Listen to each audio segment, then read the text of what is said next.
जय रूप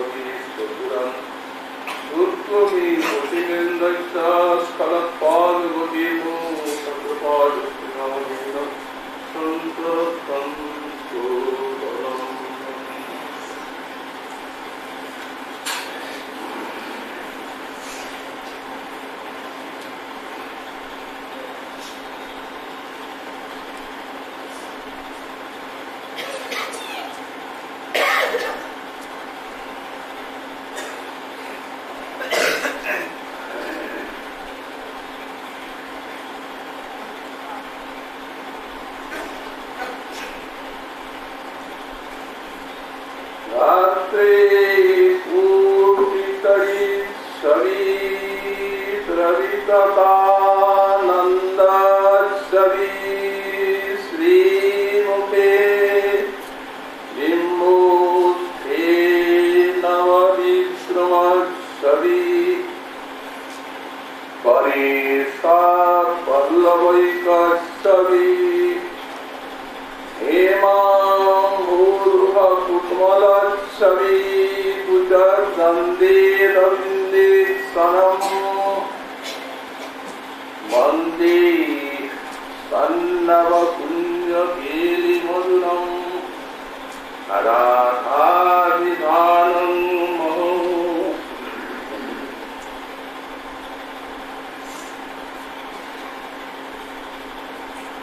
परम करुणा घन विग्रह श्री श्री गौर नित्यानंदेर अनुकंपाय श्री श्री कार्तिक व्रते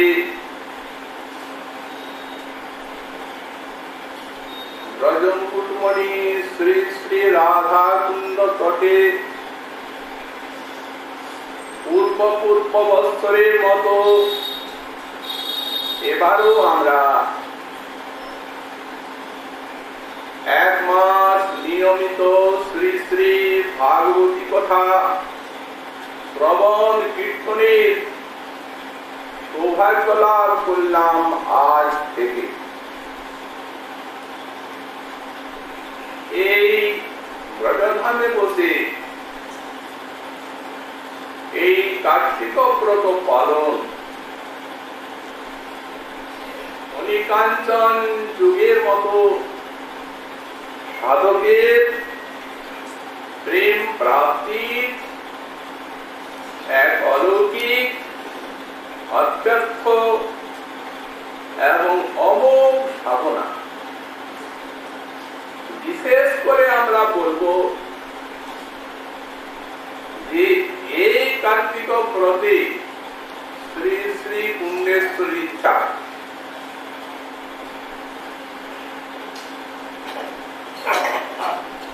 শ্রীমদ রূপ গোস্বামী পাদ যে 64টি ভজনাঙ্গের মধ্যে 5টি ভজনাঙ্গকে অতি অলৌকিক শক্তিশালী বলে ঘোষণা করেছেন ভাব প্রাপ্তির জন্য সাধকে। এ সময়ে এই স্থানে এই 5টি ভজনাঙ্গই সাধকের অতি সুচারুরূপে সতই সম্পাদিত হয়। দেখুন সাধু সঙ্গ এই স্থানে ব্রজবাসী এবং বিভিন্ন স্থানের ভক্ত সমাজের একটা মধুর সঙ্গ লাভ করে। কৃষ্ণ সেবা আর হরিনাম সংকীর্তন এইগুলি তো সাধকের নিত্য করণীয় নিয়ম। ভাগবত শ্রবণ এই বৈষ্ণবের অঙ্গ হেরি আর বৈষ্ণবের সঙ্গ করি শ্রদ্ধান্বিত শ্রবণ কীর্তন এখানে এই সময়ে সেটি অতি সুচারুরূপে ততই সম্পন্ন হয়। অভ্যাস তার উপরে এর সঙ্গে যদি এই অত্যন্ত শক্তিশালী কার্তিক ব্রতের মিলন হয়, সংযোগ হয়, তাহলে পাচ্ছেন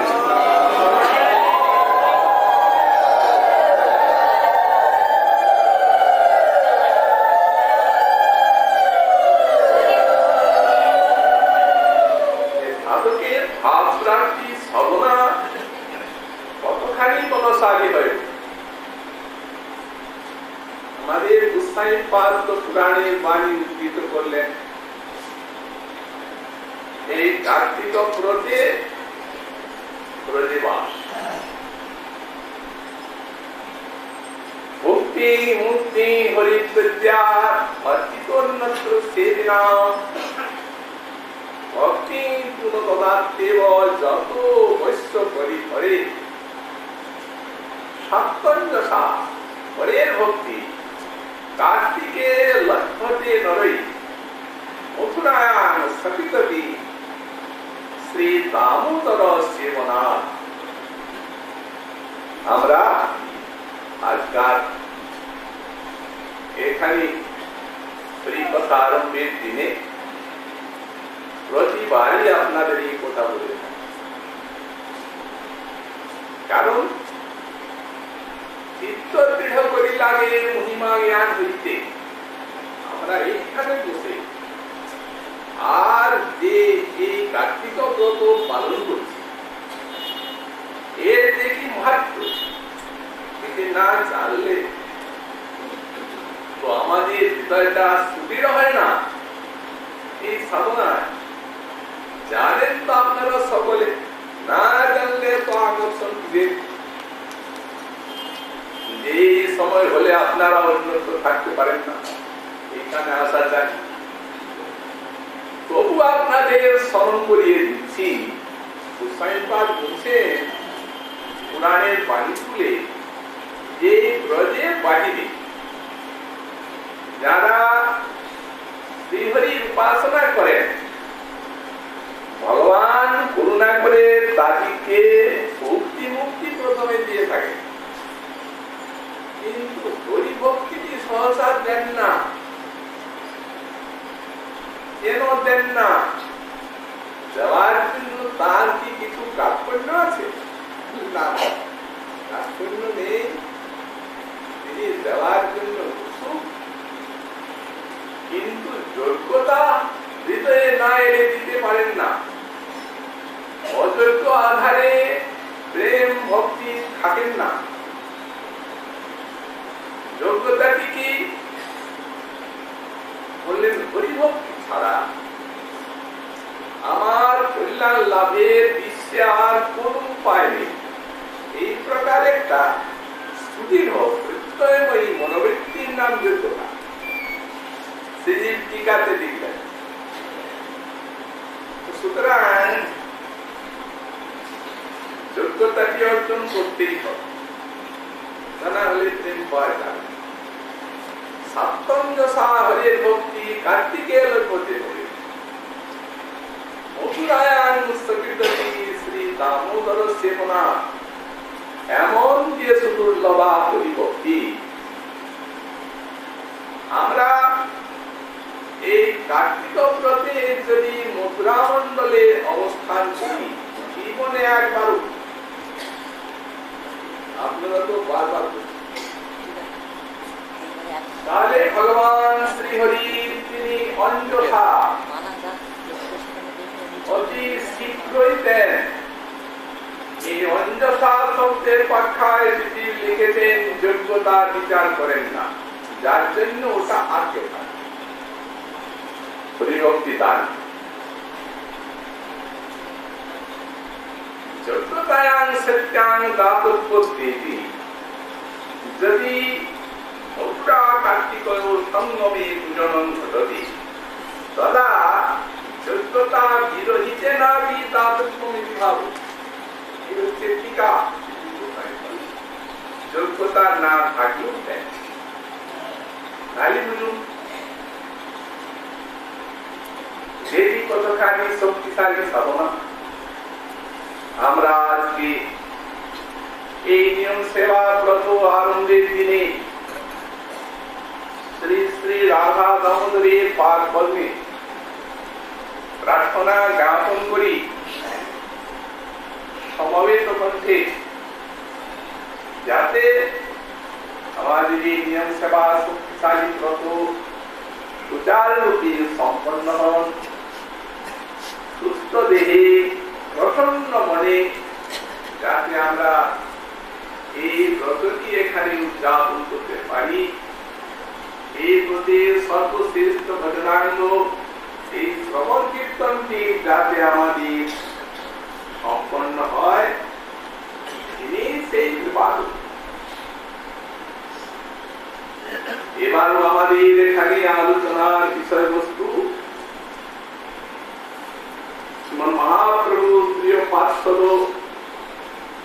श्रीपाद सुधानंद सती सरस्वती चरणे श्री श्री राधा रस सुधानिधि गत बছর আমরা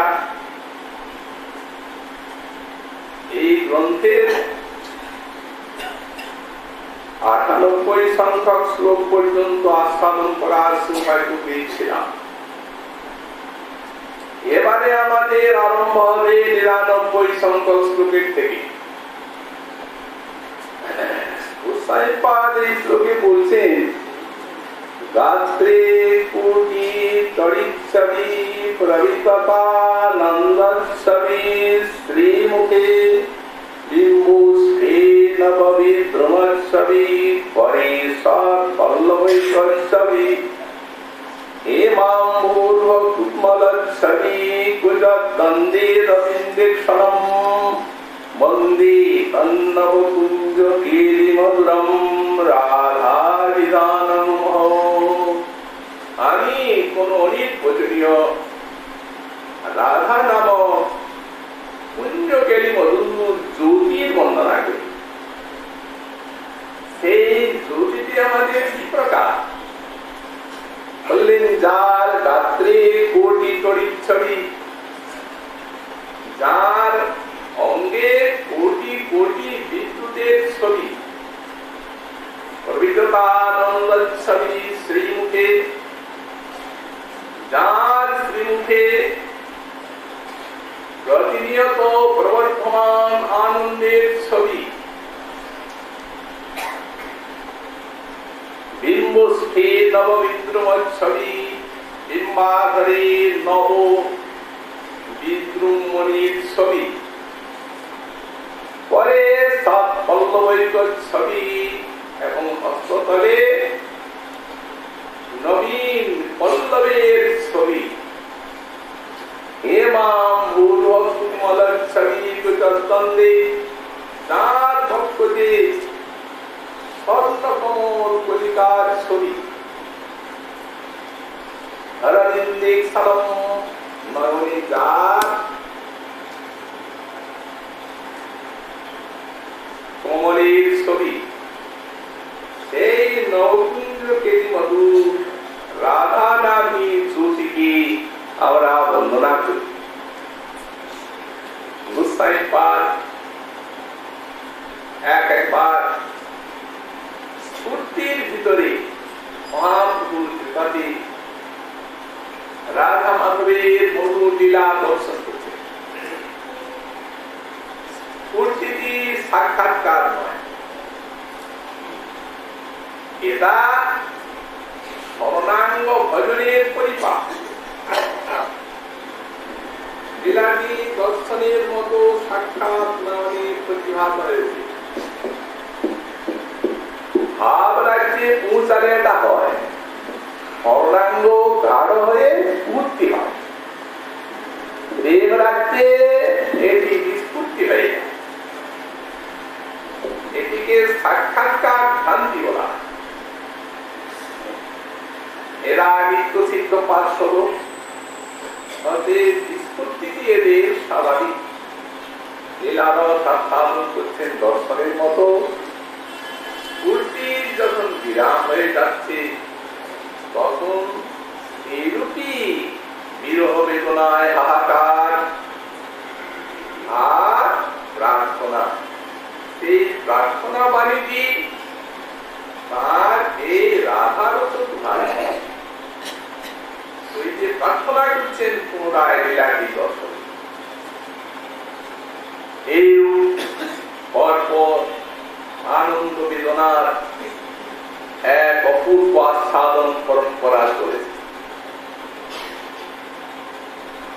রাধারানীর জন্য ভাববোধ করছেন সাধকতা। আমরা জগতের মানুষ, প্রেমিকের ভগবানের জন্য কি অভাব অন্তরে জাগে তা অনুভব করার শক্তি আমাদের নেই। এই জগতে ধন জন লাভ পূজা প্রতিষ্ঠার জন্য মানুষ জগতের অভাব বোধ করে।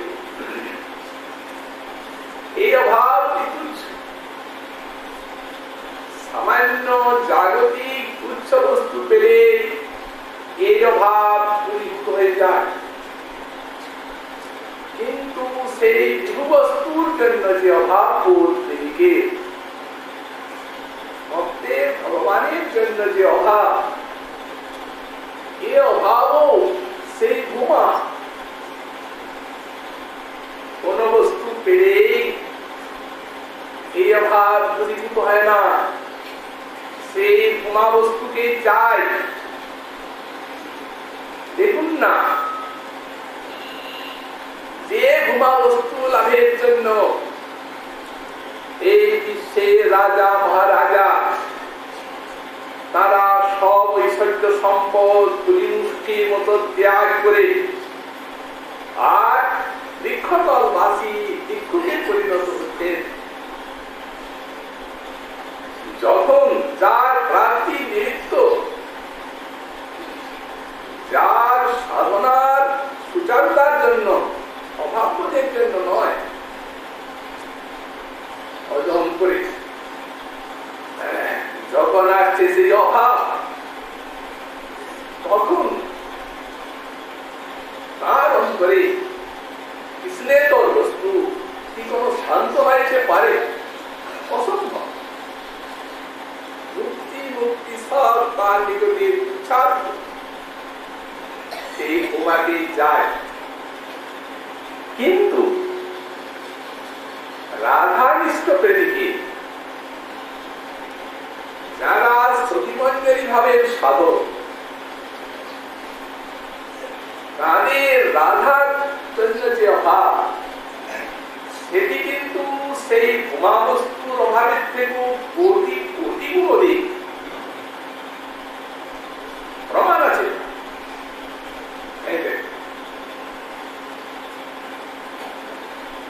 সেই ভূমা বস্তু যিনি স্বয়ং ভগবান আনন্দ ঘনস্বরূপ কৃষ্ণ। অখণ্ড অদ্বয় জ্ঞান, যার থেকে সারা বিশ্ব জগৎ আনন্দ লাভ করছে। আচ্ছা, তিনি রাধারানীর অভাবে কি প্রকার শূন্যতা বোধ করছেন বিশ্বে, তাই দেখুন। প্রেমিকে যখন মা বস্তুর অভাব হচ্ছে, তখন ন্যায়তম জগৎ সর্বম গোবিন্দ বিরহে নবী। গোবিন্দ বিরহে তার জগৎ শূন্য মনে হচ্ছে। গোবিন্দ বিরহে শূন্য হইল ত্রিভুবন, স্বর্গীয় রাজ্য শান্ত লাইতে পারে।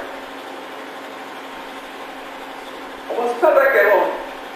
রোষানলে পড়ে যেন না যায় গোবিন্দের বিরহ, তখন সব শেষ হয়ে যায়। ন্যায়তম জগৎ সর্বম গোবিন্দ বিরহে নবী। যার ভাবে প্রেমিক সারা বিশ্বকে শূন্য দেখেন, রাধা বিরহে তিনি জগৎকে শূন্য দেখেন। কি তত্ত্ব! এই অবস্থাটা কেমন? মাধবীর গতাতলে বসি শিবুকে ঠেকনা দিয়া বাসি, রাধার চরিত অনুমানে সে যে যোগী যেন বসিলা ধ্যানে।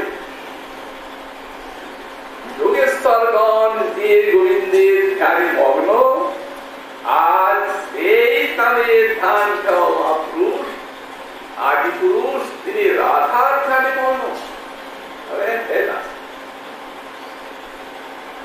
যোগীন্দ্রের ধ্যান মগ্ন, তিনি গোবিন্দের রূপে চিত্তকে ঘুরিয়ে আর আনন্দ ধ্যানে মগ্ন। কিন্তু আমাদের গোবিন্দ আর রাধারানীর ধ্যানে মগ্ন আনন্দময় পুরুষ, এটি বিরহ দুঃখে তিনি মগ্ন। সারা বিশ্ব শূন্যতা, কেমন শূন্যতা! মহাজন বললেন, জল গেলে কি করিবে মাঠে,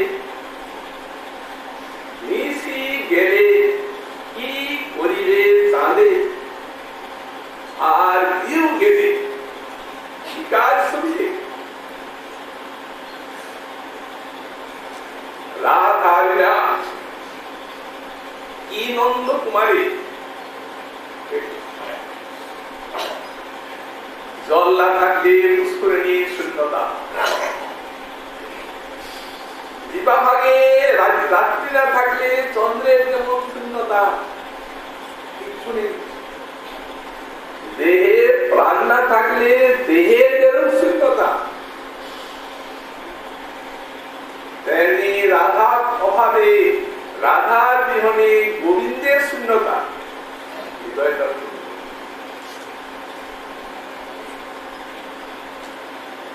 সেই অখণ্ড মহাভাব স্বরূপিণী চরিত্রে রাধা এ বুঝবেন আর কে কাকে বুঝাবে।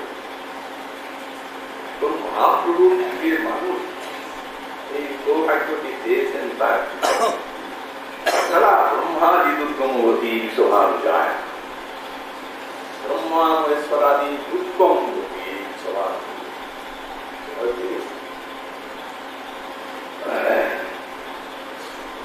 রাধা রাধা জপে অবিরাম না জানে কি হয়ে বলে শ্যাম। এই হচ্ছে রাধারানীর জন্য যখন স্বয়ং ভগবান গণেশানন্দ আনন্দ ঘনগুরু তিনি যখন রাধার অভাবে এতখানি বিরহ জ্বালা ভোগ করছেন, তারা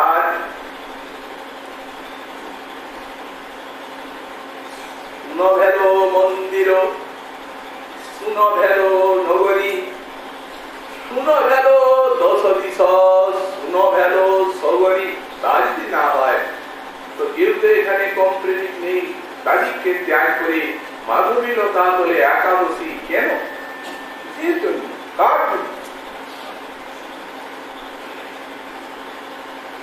রাধাকে পেলে শরীর পা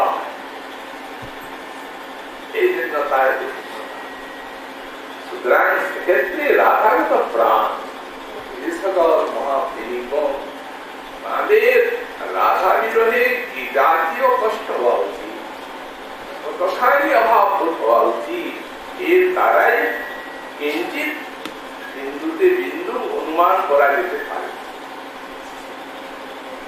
গোসাই পার্থে অভাব ভোগ করছিলেন, সহসা তার সেই বিশুদ্ধ সপ্ত ভাবিত চিত্তে রাধারানীর কতগুলি আঙ্গিক গুণের স্ফুরণ হল।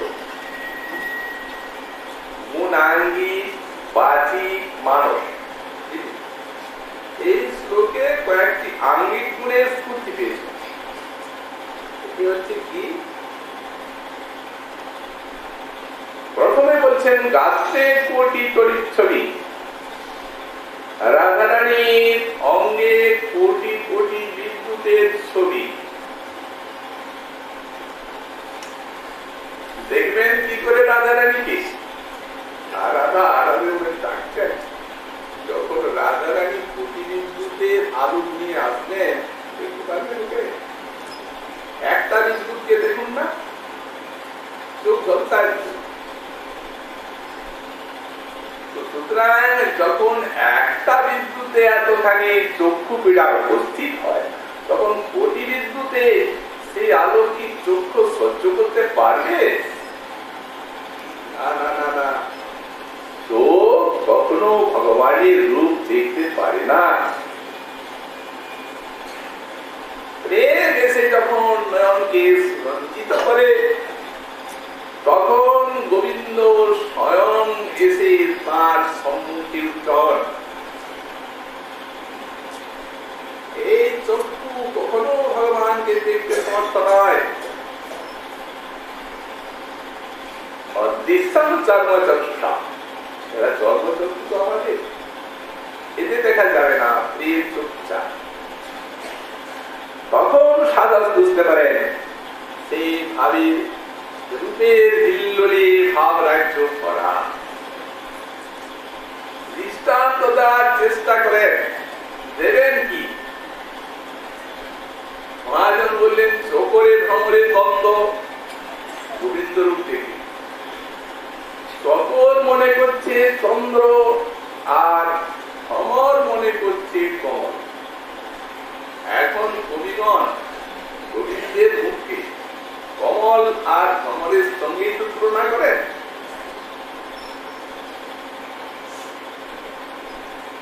আরো আছে মত্ত চাতকী সেরুফ নিরকি যেন সুধাধারা করে বরিশন।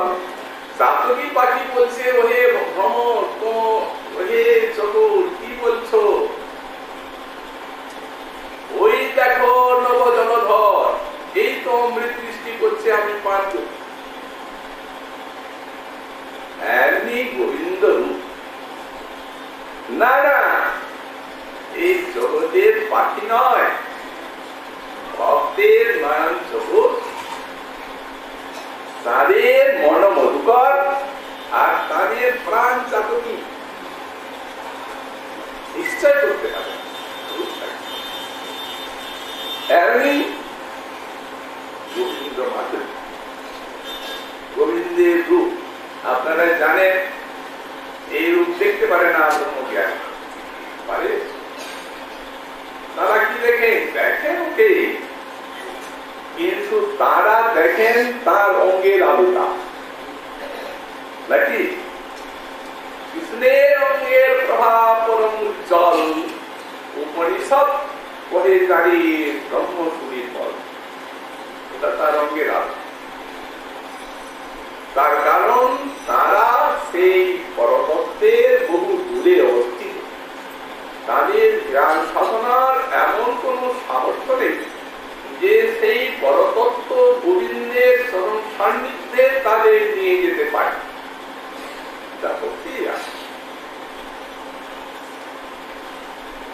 দৃষ্টান্ত দিয়েছেন গোস্বামীপাদ, আমরা সূর্যকে দেখি আলো, আলোটাকে, কিন্তু দেবতাগুলো কি তাকে এমনি দেখেন?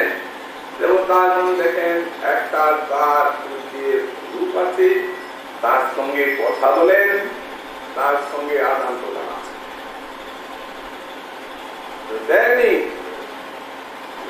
ভক্তি ভক্তমান ভাবকে গোবিন্দের চরণ শান্তিতে নিয়ে যাচ্ছে।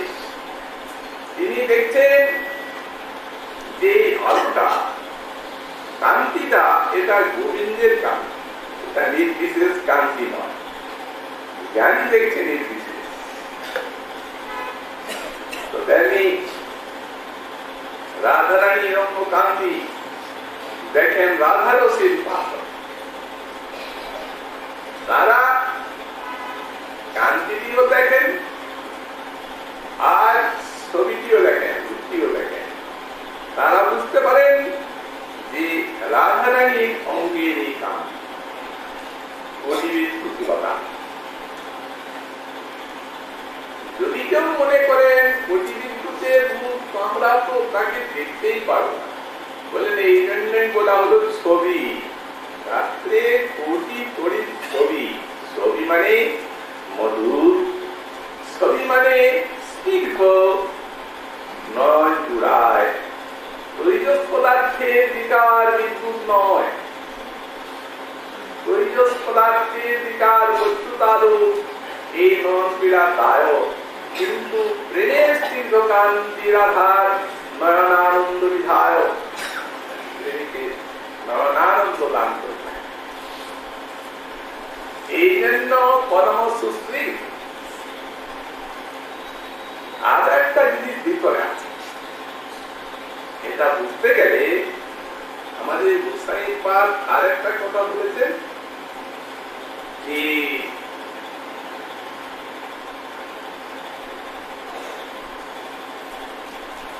অঙ্গস্ত্রবণ, এই কথা বলেছেন। অঙ্গের থেকে একটা মধুর স্নিগ্ধতার ছটা বেরিয়ে আসে রাধারানী। একটা দৃষ্টান্ত শুধু গোস্বামীপাদ বিরাট গোবিন্দ দর্শন করছেন 6-7 সময়টি হচ্ছে জ্যৈষ্ঠ মাসের দিন। আর দৈব যোগে রাধারানী যে জায়গায় দাঁড়িয়েছে সেই জায়গায় মণি স্থান। সূর্যকান্ত মণি জানেন তো, সূর্যের ছোটায় হতে আলু বেরোয়, এই সূর্যকান্ত মণি। অগ্নি প্রসব হয় সূর্যকান্ত মণিতে, সূর্যের ছোটায়। আবার সেই সূর্যকান্ত মণিগুলো পুরো তরবারির মতো ধারণ। দৈবযোগে এই জায়গায় দাঁড়িয়ে আর গোবিন্দ দর্শন পেয়েছেন নাথা। দিচ্ছেন যেমন কোমল বিছানার উপরে বসে দাঁড়িয়ে আর রাধা রানী কৃষ্ণ দর্শন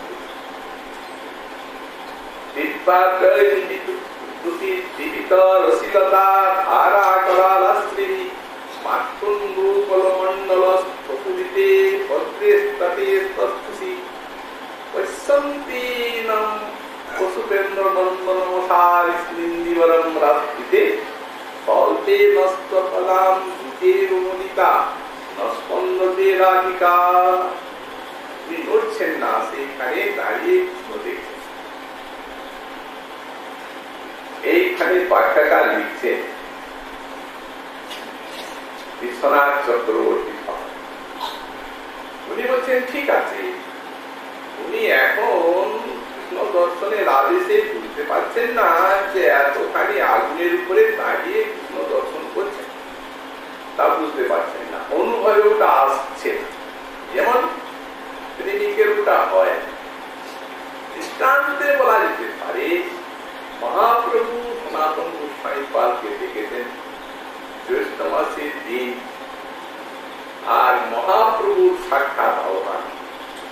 গোস্বামী পাল তো পালক, মহাপ্রভু ডেকেছেন সাক্ষাৎ, উড়ে যেতে পারলে ভালো হয়।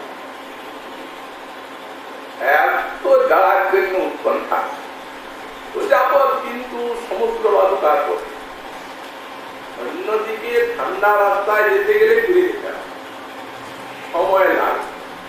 উনি চলে গেলেন সমুদ্রের দিকে। অন্তর্যামী প্রভু জিজ্ঞাসা করছেন, সনাতন এত তাড়াতাড়ি এলে, কোন পথে এলে?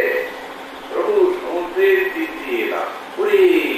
তাহলে তো বালুকায় তোমার পাগুলো পুরে ছাই হয়ে গেল। উনি জানেন, দেখি মহাপ্রভু দেখছেন পুরস্কার হয়ে গেছে।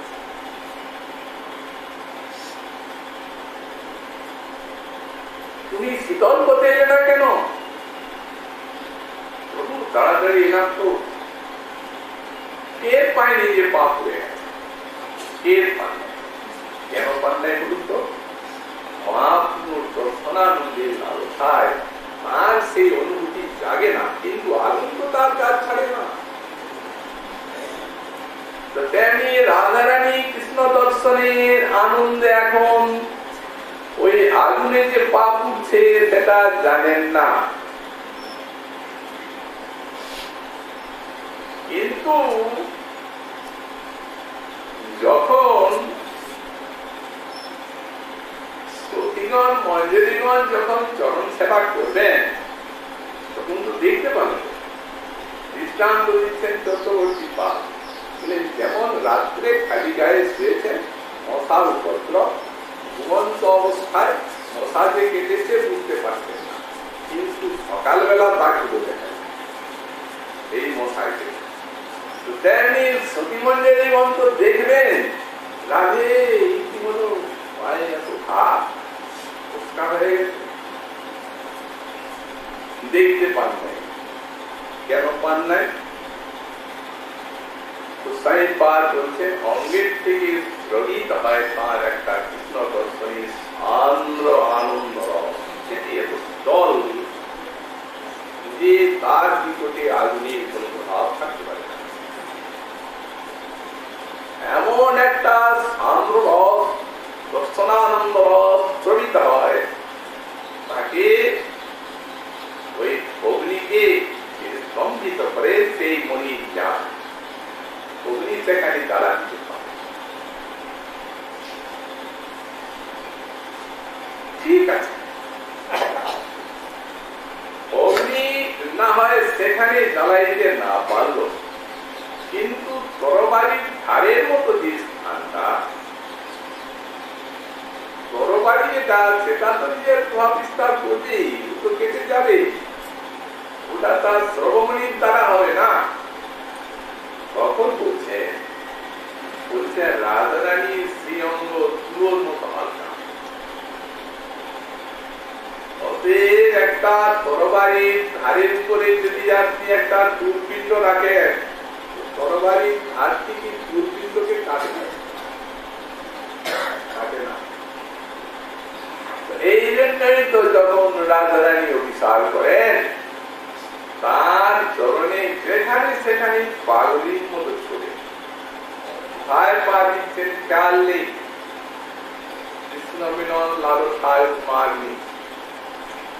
তখন সতীমঞ্জরীগণ বলেন, এসো রাধে, তোমাকে মাথায় ধরে দিলাম, আমার এইখানে তারা জানে। তো সুতরাং এই জন্যই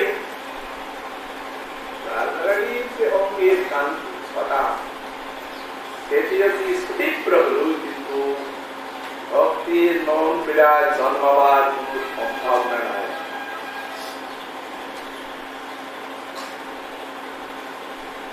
সতীমঞ্জরী আবির্ভাব সত্যনাথ সাধন করেন, আরো একজন আস্বাদন করেন, তার নাম স্বয়ং ভগবান শ্রী গোবিন্দ।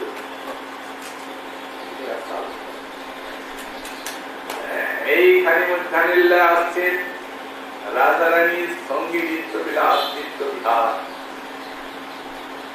কিন্তু গোবিন্দের নয়নে রাধা অনেকখানি নবনবায় গাড়ি গোবিন্দ দর্শন করছেন, কান্তিটা দেখছেন, বলছেন কিং কান্তে কুল দেবতা, কি আসছেন, তিনি কি কান্তির কুল দেবতা? এই যে কোটি পরিচ্ছন্ন তিনি দেখছেন, যিনি আসছেন তিনি এই দেবী, তিনি এই ছটা কান্তির কুল দেবতা, সারা শ্রীকুণ্ডের বনকে উদ্ভাসিত করে ধীরে ধীরে আসছেন না। তো ইনি তো কান্তির কুল দেবতা নন, কি মতবাদ তারিণ্য লক্ষ্মীরিয়ম, দেখছেন অঙ্গে এত তারুণ্য, ইনি কি সেই তারুণ্যের সাক্ষাৎ কমলা? না তো, এত আনন্দ তো তাতে থাকে না। তাই বলছেন কিংবানন্দ তরঙ্গিনী, ইনি কি আনন্দের তরঙ্গিনী, আনন্দের নদী? কিন্তু আনন্দ হলেও তার ভিতরে এত আস্বাদন থাকে না। কিন্তু বিদুষধারা শ্রুতি, তাহলে ইনি কি অমৃতের ঝর্ণা? না, কোন অমৃতের, কোন অমৃত, কোন আনন্দ, অমৃত স্বরূপ এবং আনন্দ স্বরূপ আমাকে এত আনন্দ দিতে পারবে না। অমৃত রূপম আনন্দম এমন জগতে কোন অমৃত নেই যা আমাকে এতখানি আনন্দ দেবে, কারণ আমি তো এমন কোন আনন্দ রস জগতে নেই যে আমাকে এতখানি আনন্দ দিতে পারে, কারণ আনন্দ অমৃত রূপম রসবৈ সব। এই শ্রুতিবাণী শেষে ধীরে নিশ্চয় করছেন ওই আমার নাম কান্তা সারুদম অমিন্দ্রিয়নাল আনন্তা, আমার কান্তাই আমার ইন্দ্রিয়কে এতখানি আনন্দ দিতে দিতে দিতে আমার দিকে আসছে, অন্য কেউ হবে না।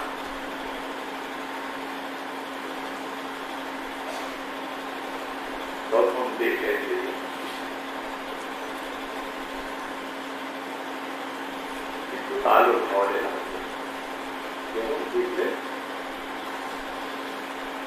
গোধূলি লগ্ন,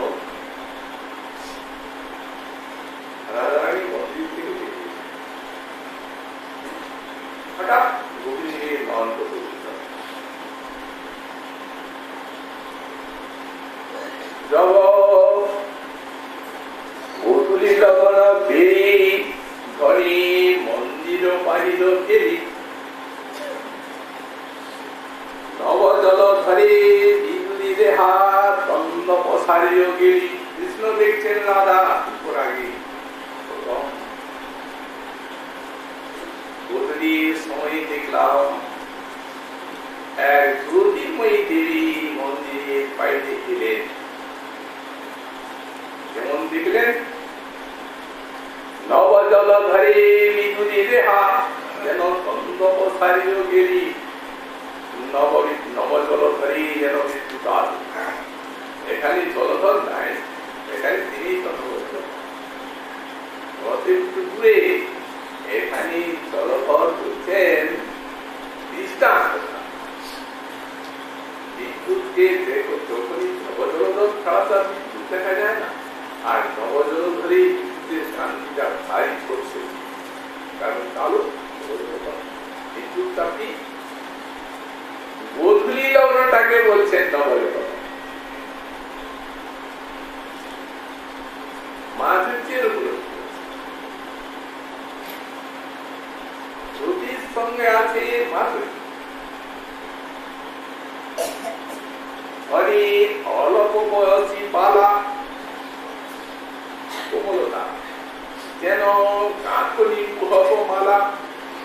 একটা পুষ্পমালা আছে, চম্পকের বিদ্যুতের একটা ফুলের মালা।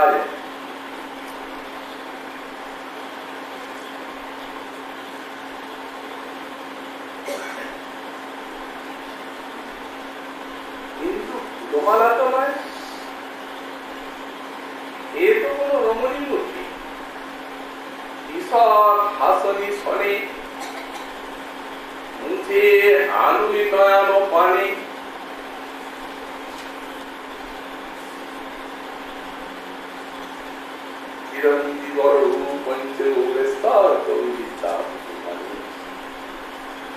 এই মদন পানটি হচ্ছে রাধারানী স্ত্রী।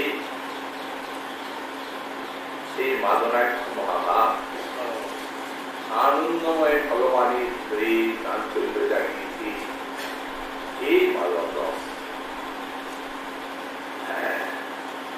তাই স্থান পার করলেন। যার গাত্রে কোটিত ইচ্ছবি তার হচ্ছেন প্রবিততানন্দ ইচ্ছবি শ্রীমুখী। যার শ্রীমুখী প্রবর্ত